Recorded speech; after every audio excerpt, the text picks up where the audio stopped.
Okay, our next step in angles is to do the harder triangles and angles around a point. But let's just recap very quickly to remind you. So angles in a triangle, they sum, which means add up to 180 degrees. So if we want to find this angle here, what we do is we add the other two up. So 110 plus 40 equals 150 degrees, and then we take that away from the 180 to find what's left. It's all nice and simple, and I hope you all got that no problem at all. If you haven't done that lesson, you need to go back and you need to work on that, okay? So we have x equals 30 degrees. There we go. Right. Okay, you need to do that lesson first before you do this one. So, okay. Now, what we have, that's for a simple triangle scaling where all the angles are different, but quite often we have questions given to us using isosceles triangles, okay? So isosceles, if you did your homework that I set the other day about the special triangles, isosceles have two sides the same. That's what these little lines mean here. And those two sides, they end in two angles that are the same. So we can straight away say that x equals 70 degrees because it's an isosceles triangle, okay?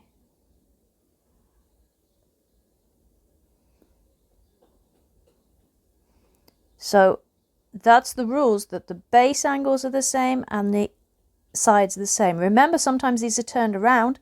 You can always turn your page around to help you with that. So that's simple. Once we've done that and we can write that 70 in, suddenly this problem just becomes like the one we just did. And we've got 70 plus 70 is 140 degrees. And then 180, take away the 140 to find out what's left for y equals 40 degrees. So y equals 40 degrees. Nice and easy. Okay. These are generally what you get. You get that one or you get the next one.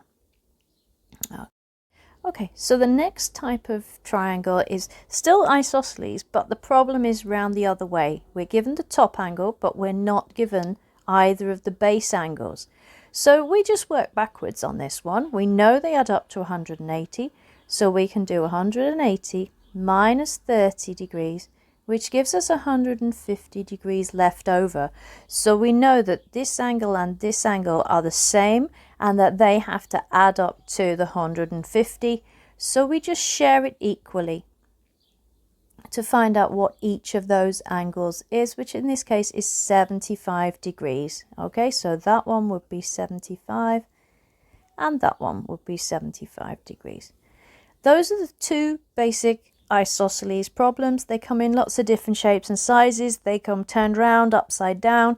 But so long as you're looking for those two angles that are the same and the two sides that are the same, then if you notice, it's where the two sides that meet is the angle that's different. That's the way I think about it, like the top of the tree. Okay, right.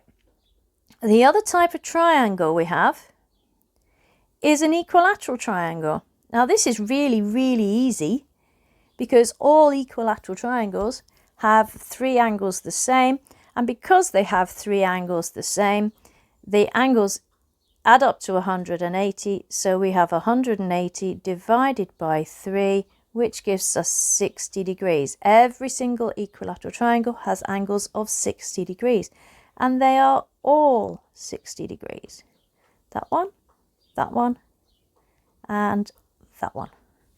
Okay, really, really simple. It's a good one to remember. Okay, now the last thing I want to do for today in angles, and we're kind of doing two topics at once, but it's only very small and it's just a small extension on what we've already done, is angles around a point.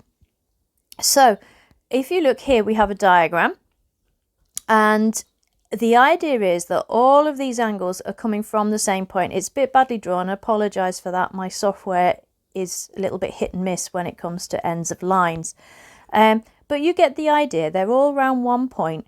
And if they are, well, how many degrees are there in a full turn or a circle? You should all know that there are 360 degrees, which means that all the angles round this point have to add up to 360 degrees. So angles around a point sum, still using my maths words, to 360 degrees. That's the rule, okay? And then we can just use it. We add them all up and then we take them away from 360. Now, I've put that in there just to confuse you or to make you think. That little square, it means a right angle, which of course is 90 degrees. So we know that value. So what we're doing is 90 plus 80 plus 40. I'm going to do my column addition. Okay, so we have a 0 there. We have 9 plus 8 is 17 plus another 4 is 21. Okay, so we have 210 in total, and then we do 360 minus 210 gives us 6 minus 1 is 5, 3 minus 2 is 1, 150 degrees. So x equals 150 degrees. They're very simple, just occasionally they try and confuse you by putting a straight line through the centre, at which point it's kind of like two problems. Have a go, enjoy the work, and let's see how you get on. Please make sure, if you haven't already, please go back and make notes from this, because you do need to know these and you do need to keep them. These are GCSE work and everything in between. Okay, right, have fun.